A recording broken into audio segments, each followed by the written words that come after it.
Good morning. I just want to apologize. I did do this video last night and post it, and then I took it down this morning because I was really tired and I had a headache last night, and I just think I can do it better and faster because it was kind of a long video, so I want to keep it under 10 minutes. We'll see what we can do. The topic today is absolute truth. Is there absolute truth? What people say to fight the fact that there's absolute truth. And I want to issue a challenge to those who watch this video today to do some critical thinking about the information that you hear, that you process, and really challenge your own beliefs with critical thinking skills, because I think that there is a lack. Public school systems are in a different format of teaching these days. It is all about information, the regurgitation of information. It's about test taking and being able to pass standardized tests, and that's not entirely true, and there are some really amazing teachers. My mom was a public school teacher forever, but our younger generations are being taught a very specific way of thinking and or not thinking for themselves, and I think it's become epidemic that people take opinion, feelings, and emotion for fact when there are no facts to back up those reasonings. So let's talk about absolute truth. And absolute truth means that it is true for everybody, everywhere, all at the same time. It's just true all the time. And there are people that when you ask them, what is truth? Pause this video if you have a second. I'm going to say, what is truth? Pause this video and ask yourself, what is truth? And define it for yourself real quick. And then when you're done defining it for yourself, unpause the video, and then we're going to talk. I got most of my information from a really great apologist. His name is Frank Turek. He is way smarter than me, and he is very scientifically minded. He has astrophysicist and all. He's got all the things that my little brain has never really taken hold of. But he does a 10-minute talk on absolute truth that just kind of blew my mind, and I'm going to go over a couple of the points. The arguments for people who say that there is not absolute truth are self-defeating statements. If you examine the statements against absolute truth under critical thinking and logistical laws, they collapse in upon themselves. Okay? So let's go over a couple of the ones that you're most likely to hear. There is no truth. Is that true? By making an absolute statement that there is no truth, you are making an absolutely true statement in your opinion, which nullifies that statement. All truth is relative. Okay? Is that a relative truth? See, if you're making an absolute statement that all truth is relative, then that has to be a relative truth, which means it's not really true for everybody, or it's just false. Okay? Is all truth relative? No, that's an absolute truth statement. You're saying absolutely that's true, that all truth is relative. It collapses in upon itself. I know I'm not doing this really good justice. Please watch Frank Turek. He's way better at this than me. There's no truth in religion, only in science. Is that a scientific truth? Okay, so can you go into a lab and prove that that's true?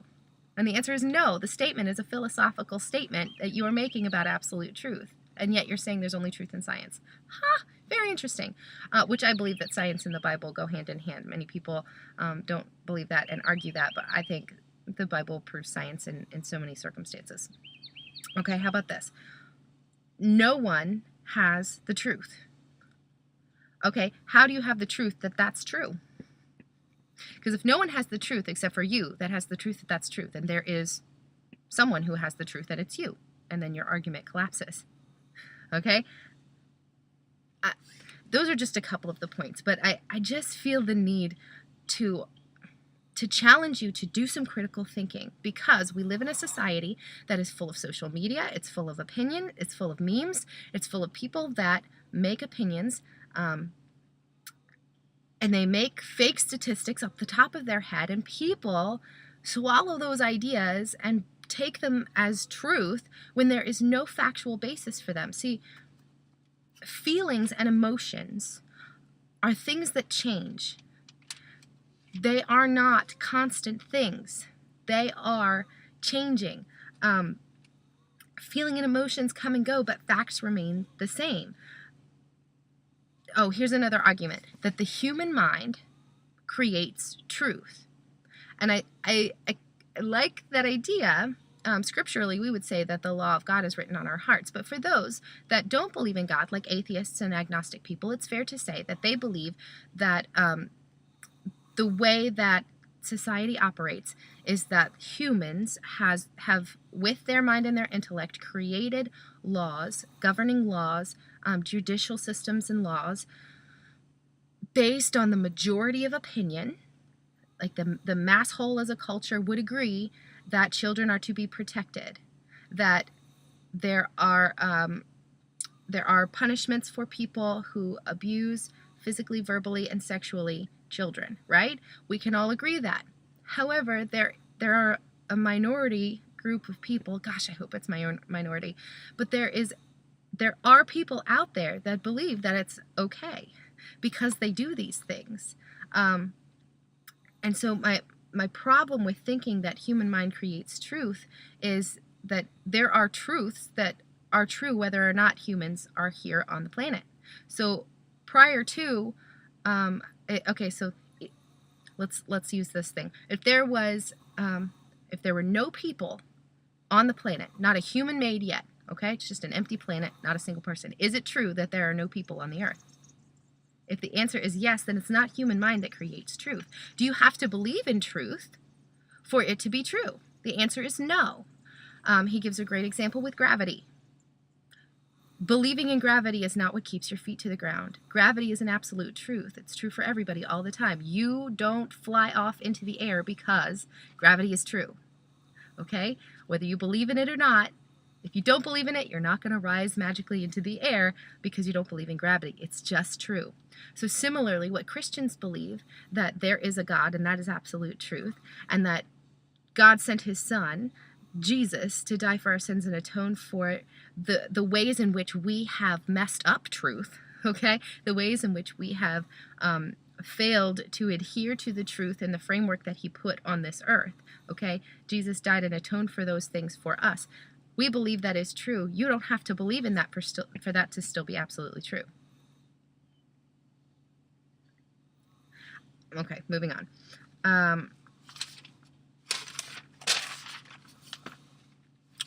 I want to talk about feelings because feelings and emotions, this is where we have gravitated as a society, is that what I feel and what I think is reality.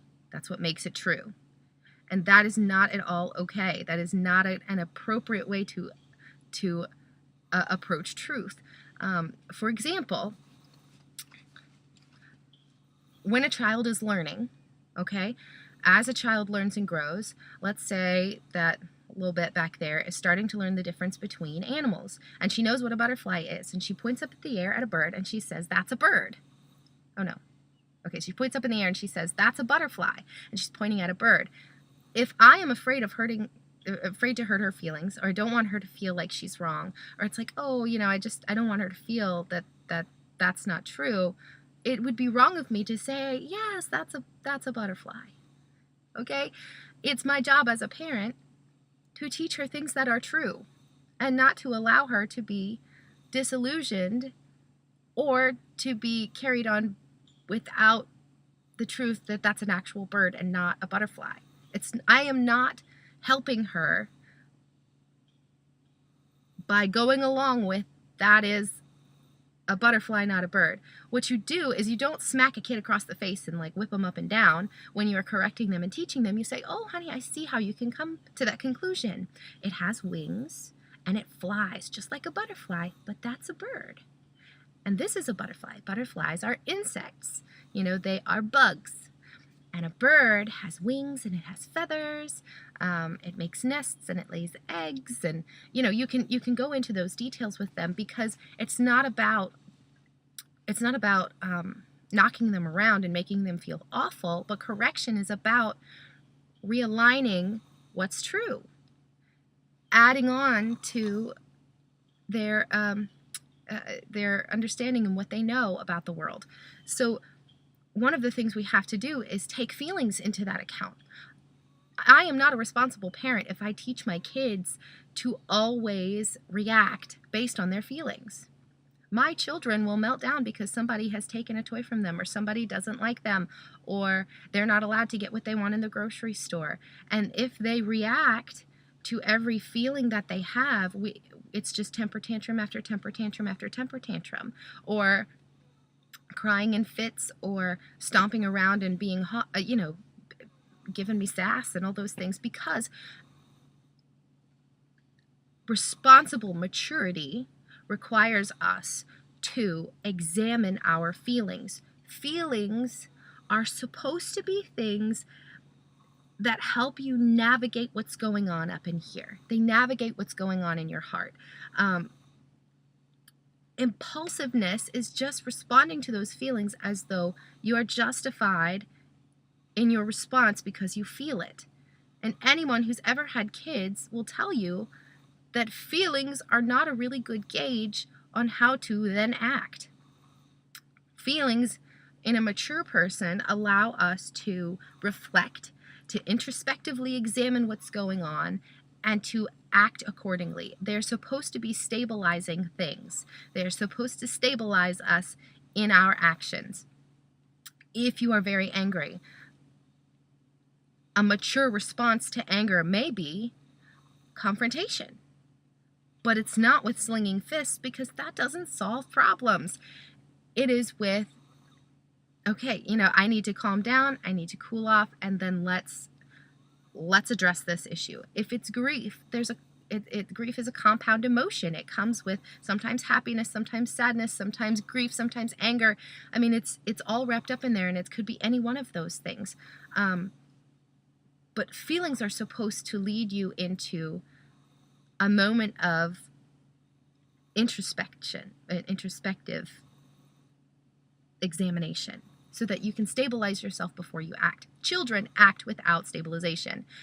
They just go on their feelings. My point. There is absolute truth.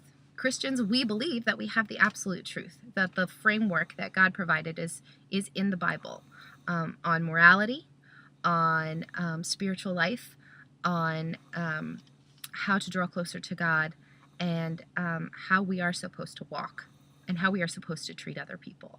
That is, New Testament all over. And I want people to critically think about the things that you have decided are true and hold them up to science. Science negates many of the very popular, hot topic issues that are prevalent in politics and society as a whole. Science negates the claims and the ways in which we are moving as an American society. It used to be that science was what we went back to when we were trying to prove or disprove something, and we've moved from scientific fact to emotion, feelings, and what we think. And I think it's a dangerous place to be, and I'd like to challenge you to hold your beliefs, do some research, get real statistics. If you haven't, look at the opposite side of the argument. Look at the arguments that are being made against what you believe and also for what you believe.